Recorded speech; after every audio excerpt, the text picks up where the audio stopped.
Hi, everybody. Hi, everyone. How are you all? Make sure my phone is off. Hold Thumbs on. up. Nobody else has their mic No one, on. no one has their camera on. Oh my gosh. I know. They're I all could see afraid. Adam and Gonzalo setting up the games room here in Hamilton to get a bunch of people in there. We'll give them. They'll be almost done. Ah, here Hey, Trevor. we go. Welcome to the Trevor. team. Thank Hey, you. Trevor. Yeah, Yeah. day three Day today. 3. And you showed up again. That's awesome. Every day. Nice. Yeah, I get to meet you next week. I'm coming to the island. excellent.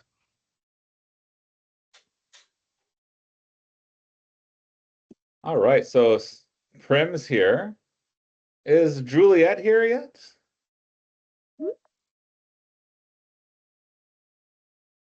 Yeah, she's in her office. She was getting ready. All right.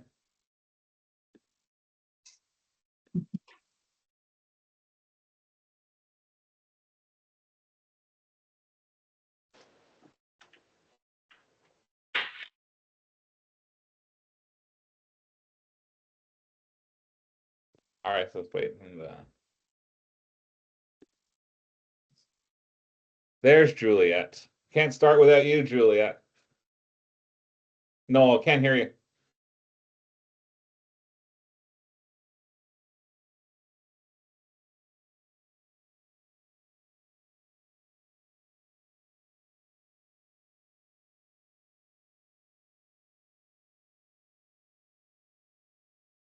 Trevor, did you introduce yourself to everyone?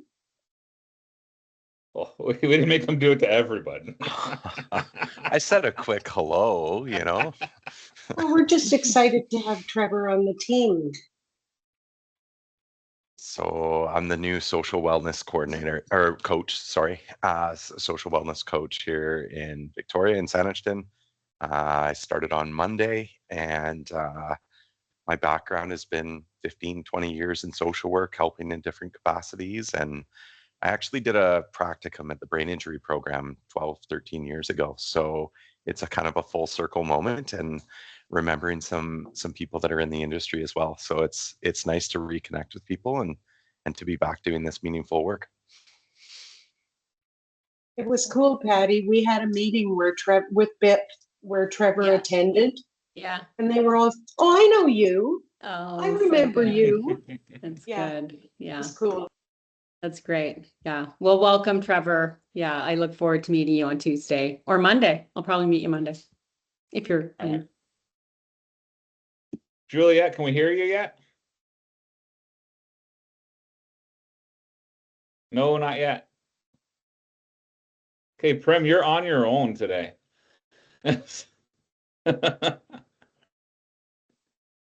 My mic is also not working. Wrong. I'm in the room next door, Prem. You can just come use my computer. Oh, no.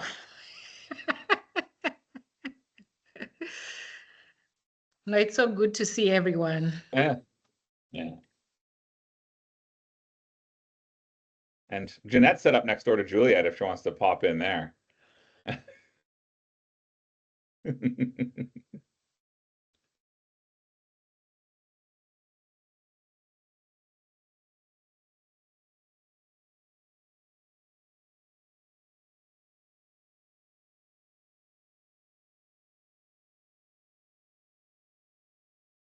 Juliet will come here if she can't work it out when it's her time to talk. All right. So Prim, are you up first? So we'll get rolling. All right. So let's get going. So welcome everyone. I'm spilling onto 3 pages for me on Teams, which is awesome. I won't try to count yet, but I'm sure someone will do it for me. And I've been really enjoying seeing you guys once a month and us all getting together to talk about some really important things. So this is our 5th session in learning together, and it's the second one that's aimed at preparing for the unexpected. So this like 3-part series is all about preparing for the unexpected. Today we want to talk about stuff like ethical decision making, what harm reduction looks like, what supports look like, How do you support people at risk? And our plan for today isn't to dive into really specific topics, but to talk about things in a little more general term, and we'll jump more into some more harm reduction stuff on our next session. But luckily I have Primrose and Juliet here to help me through this one. They're way more educated on this than I am. And we were going to have Dale with us as well, but she was taken away on a personal thing. So we're trying to figure out how to fill her time, and I think we did by waiting. So we're good. No, but as always, everybody, this is really about us learning together. Raise your hand if you have any questions. Use the chat if you want to talk, or if you want to ask a question or share a story. So please, this always works great when we get everyone's point of view and we get everyone participating. So Before you Prim. talk, can you hear me? Oh yes, we got you now. Okay. All right. Excellent. Thank you. Welcome, Juliet. So I'll hand it over to Juliet and to Primrose.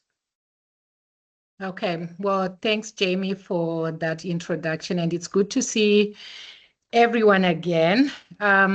This is one of those topics where I think all of us can have an opinion, even an idea or a thought of how it should go.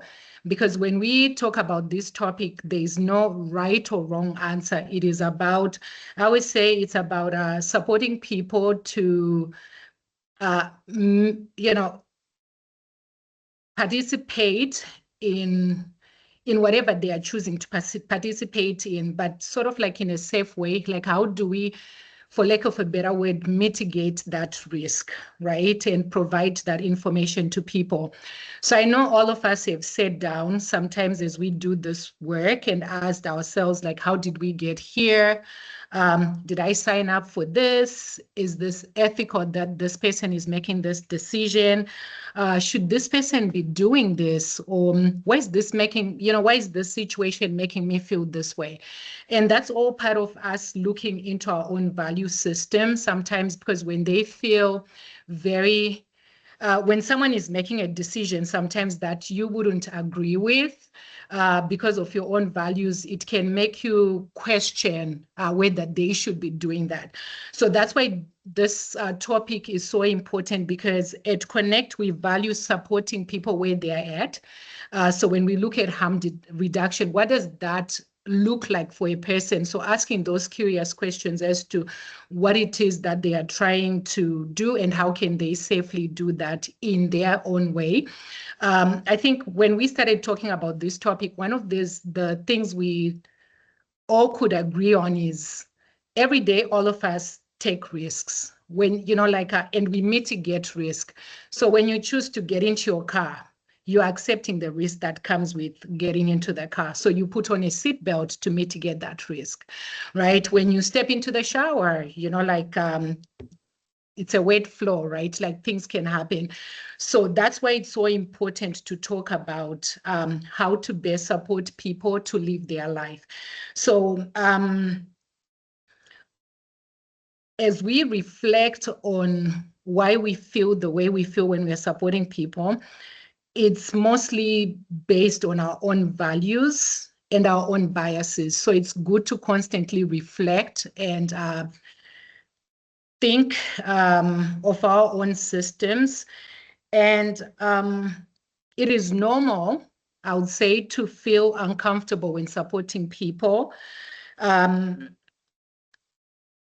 It doesn't necessarily mean when we are uncomfortable that the decision is unethical. It actually means we are tolerating uncertainty while respecting a resident's rights, and also leaning into the team when we need guidance.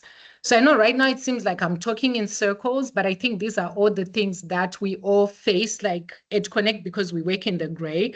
Sometimes it's hard to just go like, okay, we have this situation and this is how it's going to happen, because every person is different and how you support them is going to look very, very different.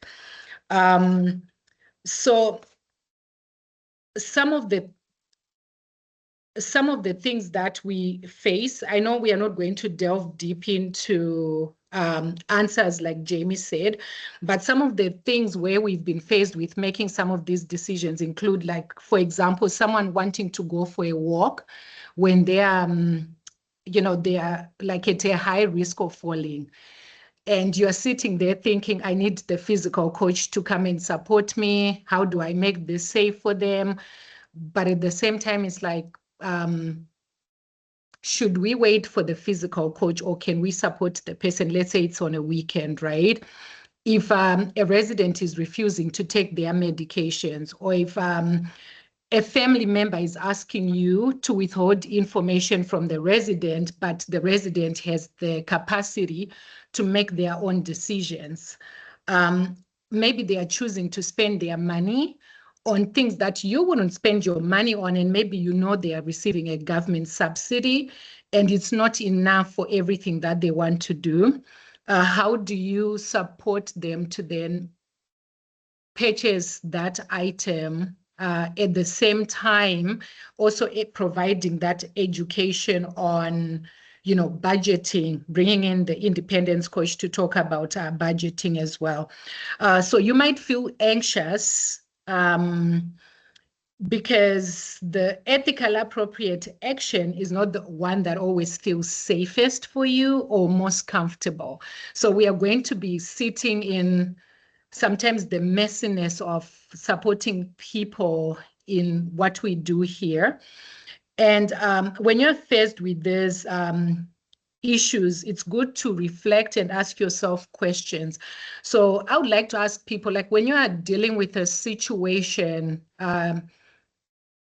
that a resident is bringing forward and it's making you feel uneasy, what are some of the questions you ask yourself before you support that person? I would be curious to know, so you can type them in the chat, and maybe Tanis or Jamie can just shout them for me, like, what are some of those questions? I can start and say, one of the things I think about the most is, am I reacting based on my own personal beliefs and my own value my own values as a person? But what are some of the questions that you might, or you can even shout them, like, what are some of the questions you would ask yourself?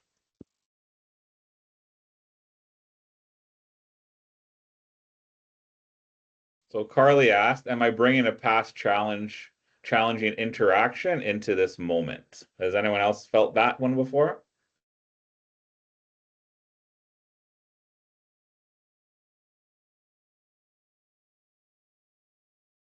I have definitely felt that way, Carly, because sometimes it's, because you've dealt with something already in the past, you want to bring the same feelings to this particular situation as well.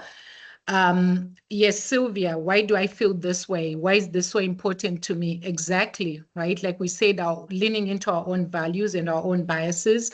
So that's something that I also feel, and I ask myself as well, like, why is this important? Anybody else? One of the things that I ask myself sometimes is, have I considered their own goals? Or am I thinking of my own goals and then projecting them onto somebody? Sylvia says, how to help them within my professional boundaries. Exactly. We think about that as well. Anybody else want to? Yeah, there was one from Boardroom. I think that might be Connect Partners. Am I prepared for the potential unknowns of the situation I'm walking into? So yeah, harm reduction does come with risk, so it also comes with some unknowns, and it can make us feel really uncomfortable. Yeah. So those are all really good questions that help us to reflect as we are supporting people. Because like I said, ethics ethical decision making has no right or wrong answer. It is about sitting down and supporting that person with that goal and trying to understand why it is important to them and how we can best support them to meet this goal, but also at the same time, like, find a way to reduce risk to them by providing that information to them. Mark is asking, what is the likely outcome if I don't support this person's decision? Will they do it anyway? Will there be more or less risk if I support or not? Those are really, really good questions to ask yourself. And one of the things that for me, sometimes I tend to do is after supporting people with these difficult situations is to sit down and have a debriefing a debriefing moment with the team to find out like what everybody's thoughts are. We tend to do this in Hamilton where we actually bring out our ethical decision framework, because at Connect we do have an ethical decision framework that you can work through, and that gives you options on how to support people at the same time removing also your self and your biases from that support. So at this point, I want to hand over to Juliet to say a few things because I'm looking at the time and I tend to write like a lot of pages. So I want to give Juliet time to step in before I talk until 4 p.m. So I'll then jump back in and say something. It's funny that you use the driving thing because I was just thinking about like expecting the unexpected. That really is what this is about, and the other things fall under that. And driving is risky. Like you were talking about, driving is really, really risky. My mom used to call me a whippersnapper because I was kind of overconfident in my driving and I could handle everything, and she was older.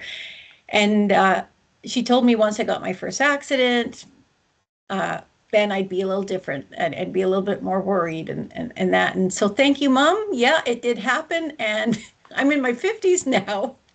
And I have been through a really scary accident. And so I'm not a whippersnapper anymore. And I really don't like whippersnappers. Like those people, but the really, maybe somebody with an N and they're driving, like weaving in and out, they're tailgating you, or just someone who's kind of bullying or caught up in their own thoughts and their needs to get somewhere. And so they're driving wildly, and it is scary. And I don't like sharing the roads with those people because I'm more anxious now that I've had an accident and I'm older, and I want to be more careful and I want to follow the rules, and that's how things go. And we should all be kind of following the rules. But yeah, so that all that kind of stuff is unexpected stuff and unsettling stuff that happens to us on the road, and it makes us really scared and shocked. But here's the thing. I remember somebody saying something to the effect of, what if you just got in your car every day and you said, people are going to drive crazy today. I'm going to be navigating like, oh, people are going to do things that really annoy me, scare me. And as you're putting on your seatbelt, you say to yourself these words, and you just take a deep breath and go, well, my job is actually not just to drive A to B, but it's to navigate all the unexpected stuff that could come today. And if we just say that to ourselves every day, and to know that someone's going to finger us, we don't take it as seriously as if they do it and we weren't expecting it. So just expecting the unexpected is a great way to be able to handle any kind of difficult situations, the kinds that Prim was talking about. And so I just ask you, if you can think of anything at Connect or anything in your own life that you've navigated that you weren't expecting, but you navigated successfully, and just think of that as we're talking. And as we keep talking, more things will come to mind. It doesn't have to be a big thing. It can be something that might seem small to someone else, but it was unsettling to you, or you felt like it was this big moral dilemma that you had, and how you navigated that successfully. And that doesn't mean that bad things didn't happen. It just means, how did you get through that? And were you able to reflect on it and learn from it? To me, that is success. So what we want to tell everyone is that we want to respond to these things, how we respond to unsettling and unexpected things, the stuff that makes us anxious, is really to lean into our values. And when we're faced with things that might seem like this is a big ethical dilemma, I don't know what to do here, remember that you have a whole host of people around you, that we all really, when we're dealing with problems, we're all equal. And you have resource team members and leaders, and you have senior leadership team. You have people that you can reach out to, so that you're not alone. But we want to remind you, I didn't memorize our values right away. So if you don't remember what our values are, it's maybe because you read them when you first came to Connect, and then you totally forgot about them. And we've just reminded you here and there. But one of the really big ones that Patty introduced to us several years ago was kindness. That's one of our values. And she gave leaders a little necklace. I think it's a shield on the front, and on the back it says kindness, connect, kindness. So that's our reminder to lead with kindness. So if you think, oh, they're being too nice, that leader's being too patient or whatever, it's because we know we're meant to lead with kindness. And so we ask you to lean into those values as well. And our values are flexibility. Our values are creativity. Like I said, kindness, learning, passion, and joy. And so when you run up into like a difficult decision that you don't know how you're going to make it because of maybe some of the risks, or it's really breaking some rules or some social norms, or making people uncomfortable, making other people scared, you need to lean into those values. It's about, ethics are really just value-based decision making. We just base our decisions. We try to align and match up our values with the way that we do stuff, the way that we practice. And that's really all it is. It might seem like a big academic thing, but it's not. It's just lining up what we believe with how we act. And so if you can ask yourself in a difficult situation where there's someone and they're just being so rude, and they're maybe like blowing their nose and wiping it on the toaster, and then shouting at you, and then it's you want to ask yourself, how can I respond to this flexibly, creatively, with kindness, with passion, even somehow get joy in there and learning. And there might just be one or two values that fit the situation in particular. But if you can lean into those, then you will come to some kind of, you will navigate your way through it. And you might not do it perfectly, but you can take that value of learning and just reflect on what happened, talk to your teammates, but remember that you're not alone. And I think we also have to remember that people, like everyone, we have parallel relationships, not just together as teams, but we have parallel relationships with the people we support. We're not their parents, and we're not their even their caregivers. They're not our patients. They're not our they're not even our residents. That's why we changed it, people we support, because we don't want to think about them, people as like this big group of people with brain injuries. It's just people that we support, and they're people like us. And so we remember that they all have this inherent, it's not my favorite word, but inherent dignity. Everybody has their own belief in themselves, their value. Everyone has value. Everyone has agency. And that's that will. Everyone has a will and a drive to live. Otherwise, we kind of die. If we don't have meaning and purpose, we kind of spiral down. And we all have rights. We all have choices. So if we remember that we all have agency, the people that we're supporting have agency. They have the will and they have drive. We're just trying to discover what it is. And when we see it and it kind of makes us scared, that's okay, because we remember that life is rehab. This is all part of rehab, that life is rehab. We're just living our lives. And so not to worry about that. And we also know that safety, we all run into boundaries, whether they're our own limitations in the physical world, or whatever we all run up against some kind of limit that might push us backwards. That might even be being arrested or something, but there's limits out there. So if we can keep that in mind, and remember that we're a coaching approach. We're coaches. We're not anything other than coaches. Even if your title doesn't have coach in it, you're still a coach. You could be a leader or director, CEO. You're still coaching. So yeah, that's kind of what I wanted to share with you about balancing the and we can go a little bit more into that when we talk, like the final little talk, although I probably talked the whole time out. But if you have any questions or any thoughts you want to share around that, and if you can think of a situation, like as you were sitting there, think of a situation that you want to share in the chat box, or even want to share out loud, you can. Oh gosh, I did take up all the time, didn't I? Sorry. You did good. You did good. I'm just gonna pop in for a second. Like, I loved your analysis of like getting in the car and expecting the unexpected. So to do it with eyes wide open, right? Yeah. To navigate.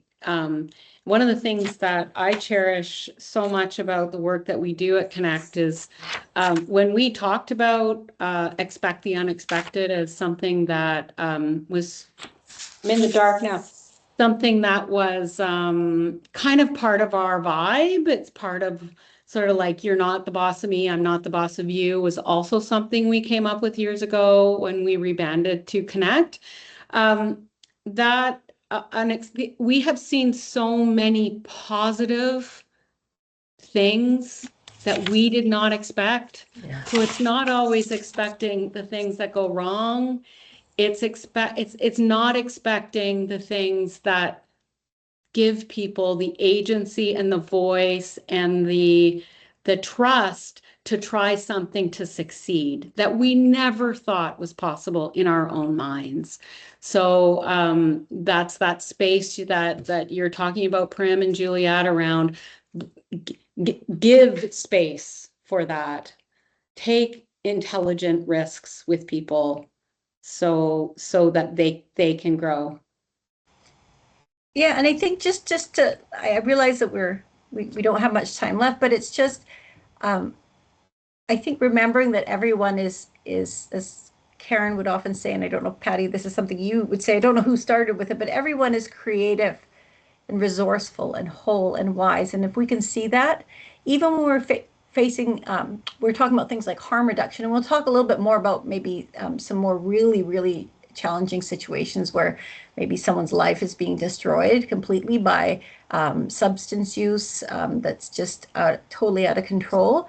But I think we all want to remember that we've all dealt with trauma, and everyone's coming from, especially the people we're supporting are coming from trauma, like hands down. There's no argument. Like, they've had extremely traumatic experience, possibly had some really traumatic experiences earlier before their injury as well. And so I think before we start to judge and think, oh no, we're not going to put up with this, or we have to stop this person from this, I think we have to remember, look inside ourselves and think about, okay, we all do things that other people wouldn't agree with, and we all can do stupid things too, like really dumb things, and we've all responded to whatever's been either traumatic in our lives or really, really difficult for us with some kind of self-medicating, whether that's like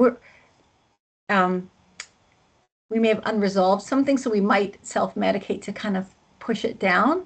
And that could be through things like, hard drugs that we think of, like meth or cocaine or heroin, or it could be other psychoactive drugs like coffee, nicotine, food, that's my one, gossip, controlling other people, maybe procrastinating and doing something to take your mind off things. Those are all kind of like our drugs that change the way that we're feeling. So I think before we need to remember too, before we judge something as just totally unacceptable, always look back at ourselves first and think about, okay, what is it that I struggle with and how do I get help? What helps me the most?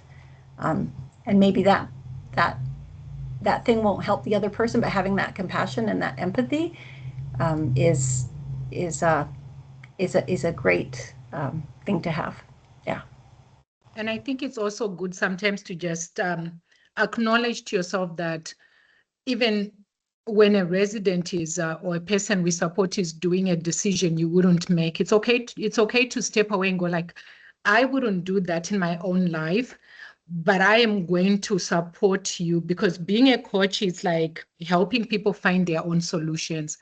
And we are not going to agree. Even right now, if we said, how are we going to get from point A to point B? Everybody is going to choose a different route on how we get to the same place. So part of working here is like helping people find their own direction to get to their destination.